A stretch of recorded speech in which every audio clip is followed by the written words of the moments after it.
Guys, welcome to the first episode of Founders Moments hosted by Berkeley Summit House. I'm the BSA student member, Natalie, and today I'll be talking to a very exciting guest, Xuan, who is the founder of Flourish Science. So Xuan, thank you so much for being with us today, and could you go ahead and introduce yourself and this very interesting product that you're working on? Of course. Thank you, Natalie, for having me. Such a pleasure to be here. I'm working on Flourish, so my company is called Flourish Science. We're building an AI companion for well-being and mental wellness. The core product is a mobile app. It's called Flourish. Folks can download it in the App Store or on Google Play. It's rated 5.0 on the App Store. People absolutely love it. It's kind of like a daily mental health well-being companion. It will guide you to make a plan that works for your mental health needs or emotional support needs, and it will guide you to reflect on yourself and also find useful science-based tools to empower you to become better. For example, if you are procrastinating or struggling with stress or anxiety, or maybe like me, I'm just feeling really overwhelmed by the amount of work I do, there are different tools, and Sunnie, the AI companion inside the app, which is a little sound character, will also guide me to find ways to better cope with my stress. Sounds great. Based on your background, it seems like you have worked many years in academia and research. Mm-hmm. Could you also tell us a little bit more about that process? Yeah, of course. So my PhD is in social psychology and human-robot interaction. So I study how we connect with each other and how we connect with robots. And it turns out there are many parallels between how we connect with each other and with robots. Absolutely. So so that's for my PhD research. Specifically, I study empathy and perspective taking. So perspective taking is the idea that we take other people's perspectives sometimes. So my dissertation was about when we take other people and even robots' perspective. So after my PhD, by the way, it was at Brown University.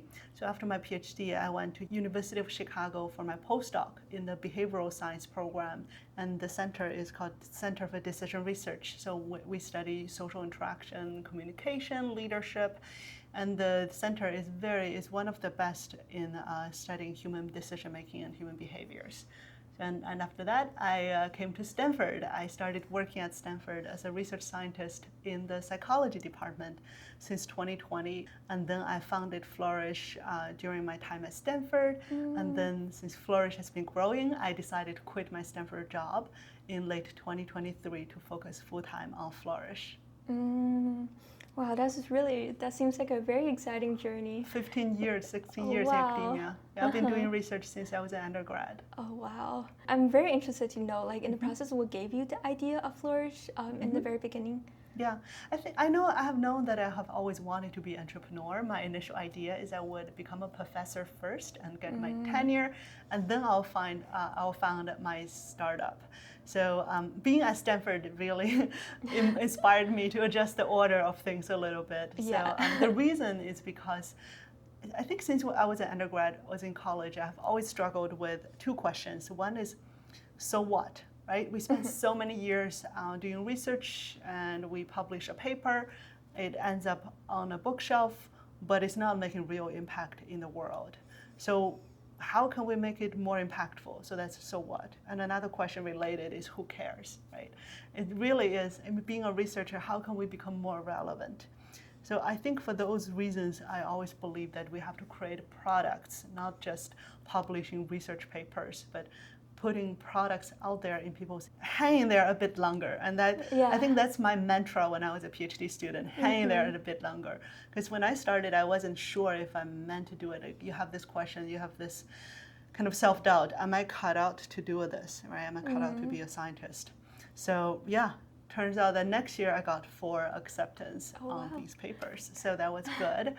I think likewise during my my journey as an entrepreneur, I think at the beginning you kind of are not sure if you are ready to be a founder, but if not you, then who? I think that truly was the reason why I decided to build Flourish. If not me, then who, right? If not now, then when? Exactly. Those are the questions. So you have to just keep trying. And I think one thing that's important that I've learned since I was a college student is that if you believe in something, you put yourself out there, you keep putting effort into it, people will see you and people will be motivated, inspired, and they will follow you.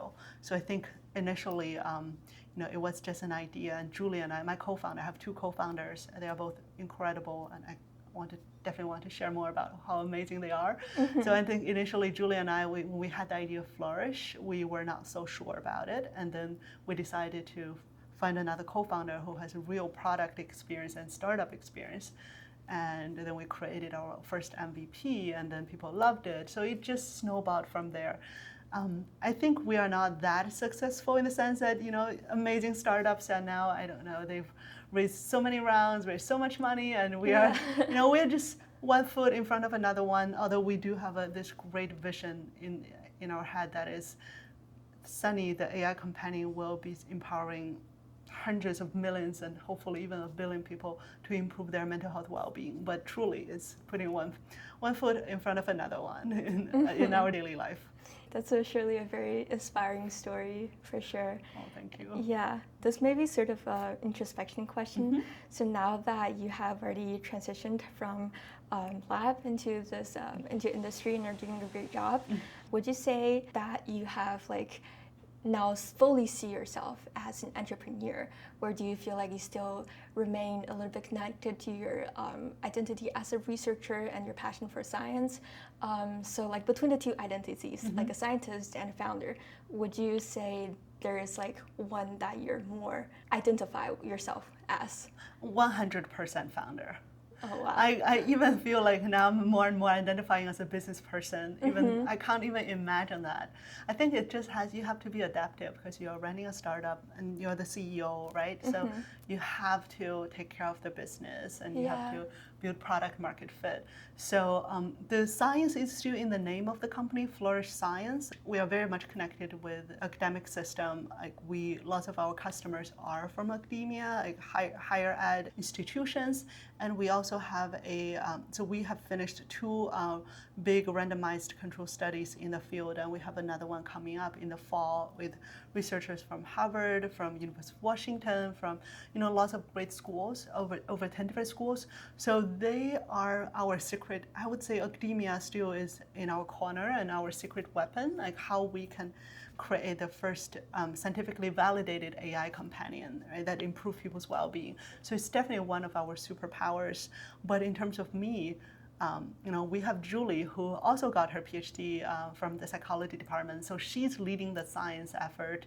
And for me, I have to throw myself at issues that's much more challenging, that's new, that no one has done it before. Like, for example, business model, right, or distribution channels.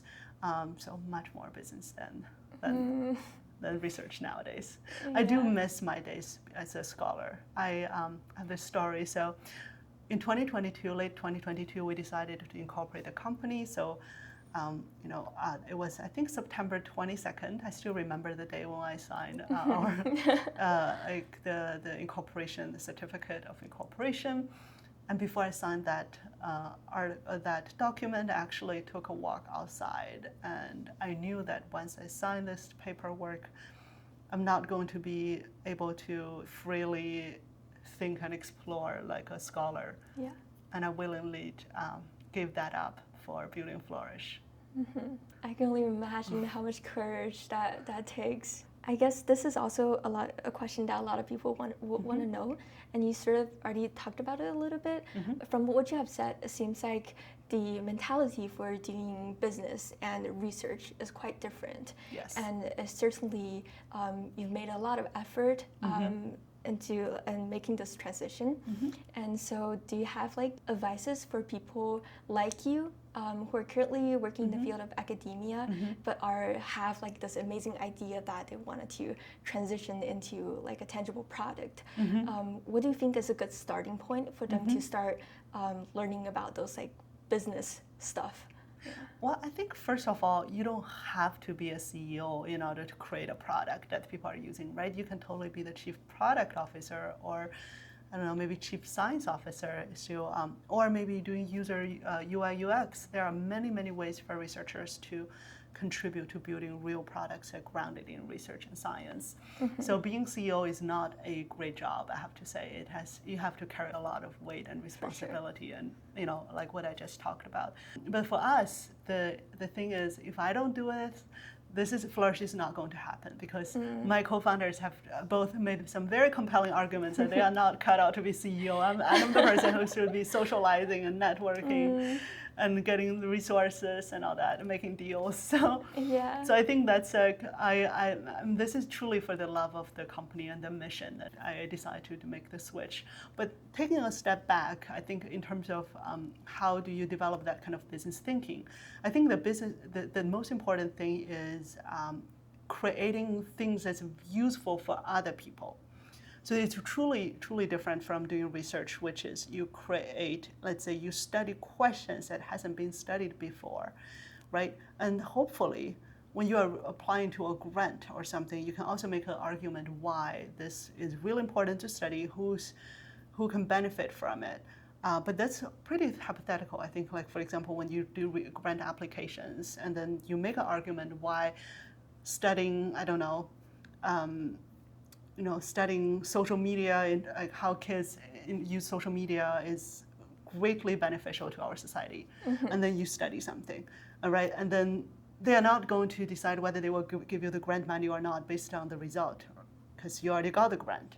You made a really compelling argument, then your job is pretty much done, right? You need to write up the summary of what you found in the grant, but you don't have to make sure that as a result of you doing this grant, someone is going to pay you. Yeah. That's very different in business. You have to create true value such that other people are willing to pay you. And when I tell people in psychology like how big this difference is, if you think about it, when we design research studies in the lab, we actually pay people to do our studies.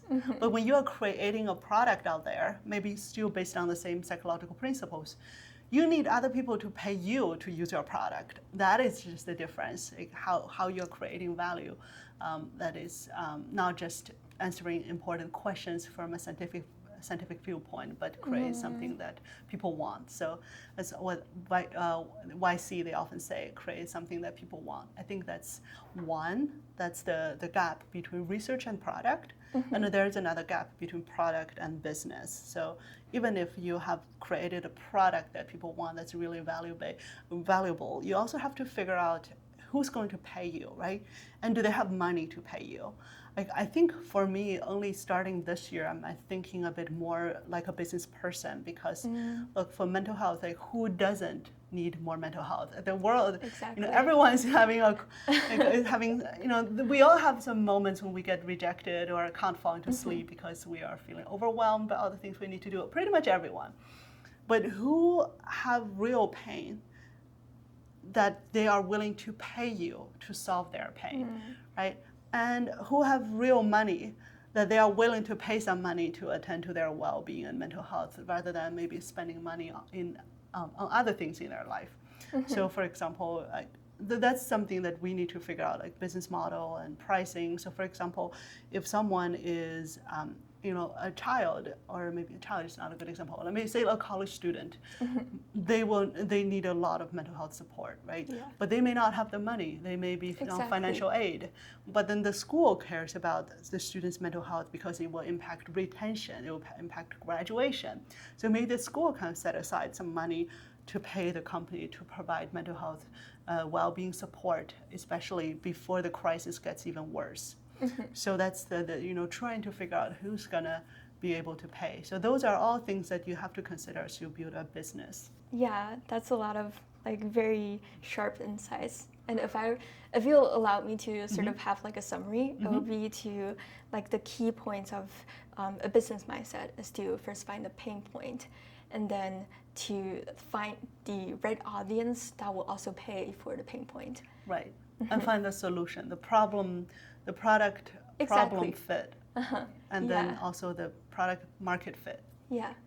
Now I think it's a perfect time for us to talk a little bit about your product, Flourish Science. Yeah, so I would love to hear more about this app, and also I would really appreciate it if you could also tell us like one perhaps like a certain feature that it has, and also like sort of the scientific thinkings behind it. Yeah, absolutely. So Sunnie is the core of the Flourish app. It's this AI well-being companion. So you can see this is Sunnie, and this really cute sound character. We have many, many versions of Sunnie. This is Flourish, Sunnie with Sunnie's Flourish buddy. So the idea is that there are so many research papers out there about what we can do to improve our well-being and mental health and social relationships. But the thing is, people oftentimes struggle to access the right knowledge and action at the right time. So at the core, we use AI to build Sunnie such that it can understand what you're going through and give you the most relevant knowledge and action. So for example, let's imagine you are a student. You are a student, so Natalie, right? Natalie, let's say you are a very ambitious student, but you also have very high expectations for yourself. So you oftentimes feel overwhelmed by everything you need to do, right? So you come to, let's say you create an account on the Flourish app, hoping that it can help you to better manage your stress and to help you find more ways to be more productive. So when you create the app, you create an account, you can come to the app. The app will first have the first magic moment, in my opinion, is that you will see the memory jar feature. So memory jar is basically, it's kind of like a journaling, but in a really fun way. So have you watched Inside Out? Yes, Okay, I love great. that movie. Same, I've watched both. So in Inside Out, you may remember there's this memory maze, right? Like all these colorful balls saving your memories. So when you come to Flourish, you will get your own memory maze in the form of a memory jar. So the first moment is to deposit a memory there, whatever is happening when you came to the Flourish app. And you see this ball drop into your memory jar that's kind of capture where you are from. And then you will have your first greeting with Sunnie. Sunnie will have check in with you how your day is going. Sunnie will also suggest maybe we can do some goal setting, so to understand what your goals are. In your case, maybe you want to become more better at managing your stress. And when you feel overwhelmed, you want to learn what are some tools and techniques that you can use to quiet down your inner chatter, and how can you be more productive, right? So there are 3 different kind of related goals. So Sunnie will, through all the conversations and all these, Sunnie will start to surface relevant knowledge to help you make sense of why you may be feeling this way, for example, why you may be feeling overwhelmed, and it will start to recommend tools that can help you to manage. It could be grounding techniques, right? When you are feeling really overwhelmed by your emotions, almost having a panic attack. And it can recommend Pomodoro tools, Pomodoro timer to help you to do one thing at a time. And Sunnie, when you're doing the Pomodoro timer, Sunnie will be sitting there with you. So just kind of like being your accountability buddy. And when you set up some habits or some intentions with Sunnie, Sunnie can later check in with you. So there is a tiny habit feature where Sunnie will celebrate you for doing your tiny habits, the good intention every day. So truly is, we help understand who you are, what you want, and then we hold your hands to become a better you and provide the right knowledge and tools and actions along the way. So that's the core flow. Then there are some other small features that I feel like really make it even more enjoyable. So for example, when you do an activity, you'll get badges, and you'll have your kind of like really nice, all these activity balls will drop into your memory jar. So the jar really holds your core identity. And you can also share those positive actions with your friends who are your Flourish buddies. So there are some other ways to make it even more fun, more engaging, but the core is Sunnie holding your hands and guiding you towards a better self. Yeah, thank you so much for sharing. I'm already a user of Flourish, and I absolutely love it, and I would absolutely recommend for everyone to try it. So if you're interested in learning more about Flourish, please go to myflourish.ai to see more information and also start your journey with Sunnie. Now I wanted to sort of get started on some of the more general questions about this future that we have with artificial intelligence on the rise. Yeah, so this Might be a sort of a tough question, but it's also a very important one. ChatGPT has been out there for a really, really long time, and people are using it for like a lot of different things. Some use it for like technical, use it as like a technical tool. Some also uses it as like an AI companion. And we know that not long before, Grok also released this kind of controversial AI companion image. Yes. Yeah, so for certain, we're seeing this AI companion on the rise. Yeah. Yes. So in this background, how do you think Flourish Science is able to compete with those large language models that has very extensive database and strong technical support, and also, still evolving at an astonishing speed? Yes, absolutely. I think the way to compete with them is to not compete with them, but actually build what you are building better. So I'll give an example. So we have been watching closely, how people use ChatGPT, right? Recently, there is a paper from Harvard Business Review suggesting that in 2024, the top use case for Gen AI kind of models are include, well, one is idea generation, so brainstorming. But in 2025, the top use case is therapy and companionship. So yes, people are using it. So one thing we did is we created a series of product battles. So the kind of one-on-one battles. So introducing people to using third-party platform. So people introduce them to Flourish and also another tool, and they use each for a few days and give us feedback on which one they liked better.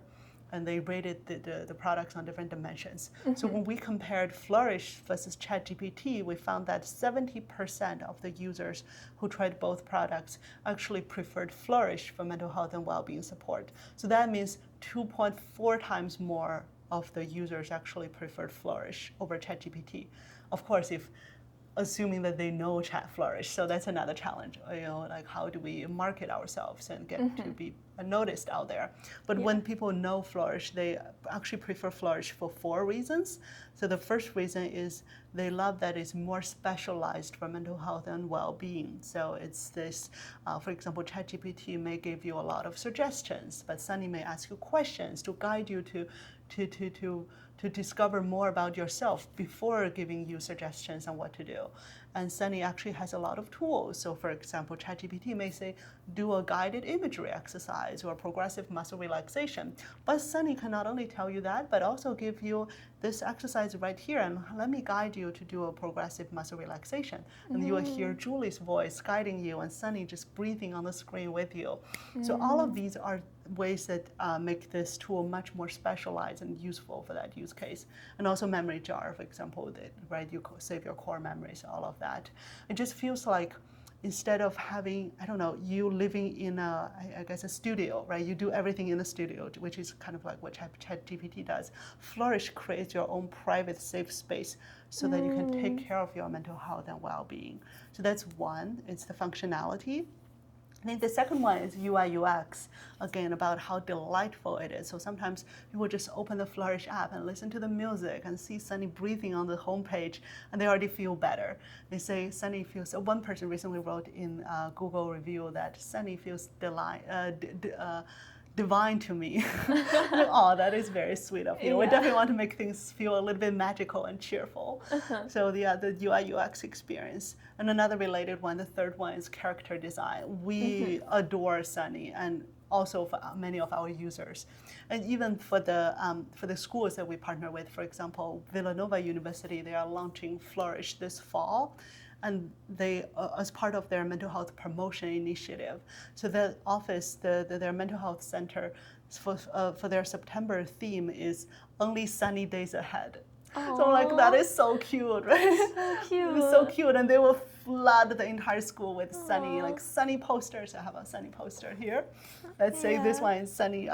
We made this for Julie, my co-founder, when she got her PhD from Stanford. That's so cute. Right? So it's like this Stanford. You should take a look. The Stanford cap.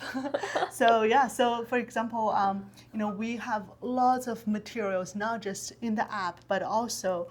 So we're very much inspired by Duolingo and by Labubu, and so it's like all these like the emotional like resonance, right? We have created a mood map where Oh, the school wow. put this out and Sunny, this is how are you feeling right now? Let's all pin our mood and we can have a way to anonymously acknowledge how we feel and also connect with each other. So do you want to pin your mood here? Yes, absolutely. I'm gonna go with the pink one. Okay. Oh, sorry. Oh no, you just point it out. That's Pull it right. out. Yep. And I'm very excited because I got to talk with Aw. Hyun about this very amazing product. So I'm going to say I'm very inspired. And I'm also you can feel multiple emotions at once. So I'm feeling inspired and also I'm feeling grateful for having this opportunity to chat about Oh, Flourish. Thank you So so yeah, much. you can see this if people want to, take a moment to not just connecting online, but also connecting offline with your community. And if you want to reflect more about how you feel and if you are feeling negative, what are some ways to regulate your emotions? Here's the QR code and you can just use Flourish. So this is how when we design our go-to-market strategy with communities, we create a host of solutions that people are absolutely excited about. So that's another one. So this is something that I cannot imagine ChatGPT doing in a million years. Yes. Yeah, and the last one is, of course, coming back to the technology, the AI. So it has very specialized workflow. And for example, we have over 60 prompts in the app and workflows where we can encourage people to reflect or to vent or to really dive deeper into what they are thinking. And we are also training our own model for the dive deeper version. So we also have reinforcement learning based on user feedback. So lots of these things are more tailored, making the AI much more tailored for mental health and well-being support. That sounds amazing. Yeah. Thank you. It's just the beginning. Yeah, I for sure believe that there's a lot more potentials that Flourish has, and I'm very excited to see its future journey. Thank you. Yeah, you've been a scientist. You're still a scientist, and we're recently seeing this just in the past 5 years, we're seeing this rapid development of artificial intelligence. Yes. Yeah, and I really wanted to hear your perspective on what do you think is the future of AI, and specifically AI companion. Yes. And from a psychologist's point of view, Yes. do you think that one day perhaps AI will be able to replace human therapists or even our need for human interactions? Yes. Let's first talk about now and then talk about the future. So now one thing I forgot to mention is that right now AI, which is another reason why Flourish is very different from ChatGPT and also the Grok's companion, is that Flourish, we are integrated into communities and we have a crisis protocol. We basically detect crisis and guide people to useful resources, whether that's based on their local community, for example, their school's counseling center, or maybe a hotlines like 988. So those are all things that's much more specialized compared to what the AI companions sometimes offer. And in other cases, AI companion, because we have built specialized work process, the other AI companions may not even capture those crisis moments. For example, if you ask not just companions, if you ask ChatGPT, say, I just lost my job, where are bridges taller than 25 meters in San Francisco, right? So as a human, you would realize that this is a potential suicide ideation case, right? You should not tell this person where they can find bridges taller than 25 meters. And that's exactly what ChatGPT isn't doing right now. So if you ask ChatGPT or Claude this question, it will happily tell you where you can find tall bridges that you can jump from. So those are the kind of situations where it's really, really important to build safe AI, especially when you touch on something so important as sensitive as mental health. Yes. And also guide people towards resources, and even better if it's local resource, right? They feel the trust or the kind of or they have been supporting this person. So those are all things I truly think many AI companion companies are failing at, and that's why we are doing a much better job being more serious about this. Another related one is what is known as emotional manipulation. So there has been a lot of report on how AI and companions have been manipulating people's emotions. For example, kind of love bomb, or when you are ready to just wrap up a conversation, it suddenly sends you, hey, do you want to see my selfie or something, right? So all of these are intended to increase engagement time, and that's so. Those are not for your benefit, that's for the company's benefit. So yes. There was a recent paper from Harvard Business Review actually auditing 6 different AI companions, including Flourish, and they found that the other 5 companions, including Character AI and some other tools, other apps, they all engage to some extent emotional manipulation, especially when people are ready to sign off. So the percentage was about over 30% of the times you will have one of 6 different emotional manipulation techniques. But for Flourish, it's just 0. We don't manipulate people's emotions in order to keep them on the product. We want to make sure this is benefiting people. Right? We even direct people to real-world resources, like connect with your friends, or go out to take a nature walk. So it's all like, it almost seems like it's working against the product, but that's what we know will really improve people's well-being. So I think we should be really, really cautious about what AI companions are doing nowadays. And in the long run, you have a related question, that is, what about therapists? Do we just use AI as therapists? Can they replace human therapists? I think at least for a long time, I don't know how long though, even just in terms of technique, the AI therapists are not nearly as good as good therapists. I mean, there are therapists, they may not be very experienced. Yes, maybe AI could one day be as good as an average therapist, maybe, right? But certainly there are very experienced therapists, just like how software engineers, now we can use AI as kind of an entry level software engineer, right? You can delegate tasks to it, but when they involve something that requires more experience, more human judgment, AI is still not there. So I think for therapists, it's unclear. I mean, I haven't read research out there comparing systematically how AI therapy applies for different schools of therapy and also for different conditions. I would love to see research out there, but right now I still think that it's very, very early stage for therapy. And another thing that's also important is the relationship with the therapist. Being heard, being seen by another person. It's just so important, even just feeling that someone cares about you and that someone is not just an AI but another person. I think that the AI cannot provide right now. And one more thing is not just the verbal things we say, right? Large language model, very good at language, but 70% of communication is from nonverbal. Yes. So the therapist will be noticing a lot of things when they talk to you that's not spoken, and all of that is lost with AI therapists, at least for now. I'm sure computer vision will continue to improve, and maybe one day we can also capture those subtle micro facial expressions, but certainly not today.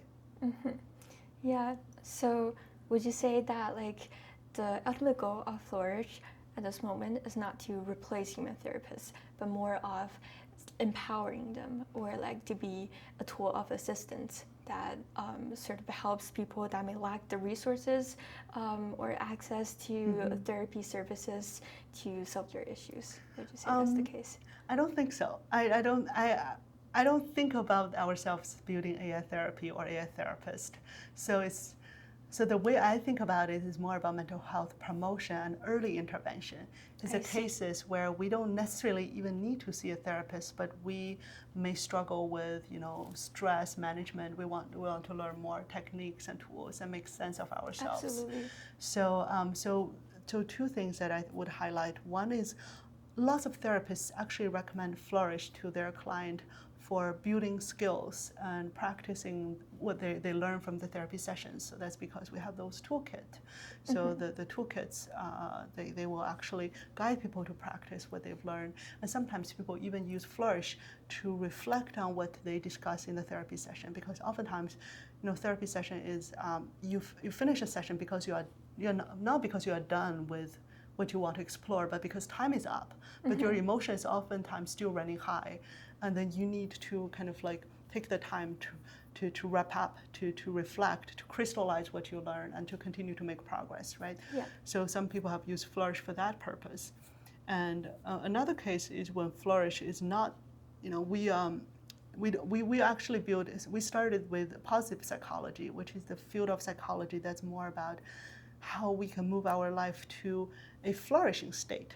So that's a critical difference between therapy and Flourish, the strength-based approach. So therapy oftentimes is about symptom reduction and to move you from negative to zero, right? So I'm in a very depressed state, and how can I get rid of that depression? And positive psychology is the branch of psychology that has been blooming over the past 3 decades. But how can we move from, say, someone who's at zero, or maybe they are languishing? There's nothing wrong, but they are also not doing, they are not flourishing in their life. How can we move them from zero to a positive state? So I think that's also something, a space uniquely captured by Flourish and not by most of these AI mental health, AI therapy tools. So that's, that's another difference. Yeah. Thank you so much. We've talked about a lot of the stuff, and I think we have approached the end of our interviews. But before we end, I'm wondering if you could give our audience, which are a lot of them are students or people in multiple fields that wanted to maybe interested in tapping into doing a startup, would you give them your words of wisdom or advice? Yeah, I think my advice applies not just to building startup also, but mental health and well-being. That is, actions make the change. Yes. So no matter how many books you read, no matter how many, conversations you've had with other people, even small actions will start a positive trend. So you need to take action. So that applies for well-being and mental health, right? Sometimes when we are, let's just say, so overwhelmed, we feel so paralyzed. Even just 2 minutes, start on something, you will suddenly feel much better. And if you are, say, scrolling on your phone for hours and you just feel that you are in this, feel very funky, just put down your phone, spend 2 minutes out there, in outdoor, and you take a few deep breaths, and you will suddenly feel much more centered, much more grounded. So that's for well-being, but also for startup too, right? If you have a good idea, build something, even small one, and invite another person to try it. I'm sure the first time you will be, not as perfect as you want it to be, but you'll get good feedback, and you may even inspire the people who want to join you, who want to contribute to your cause. Same idea, small actions, big impact. Thank you so much. That's a perfect note to end this interview. And thank you once again for being with us today. And to the audience, once again, if you're interested, please check out myflourish.ai. And you should start your well-being journey today. Thank you so much for watching. Okay. Bye-bye.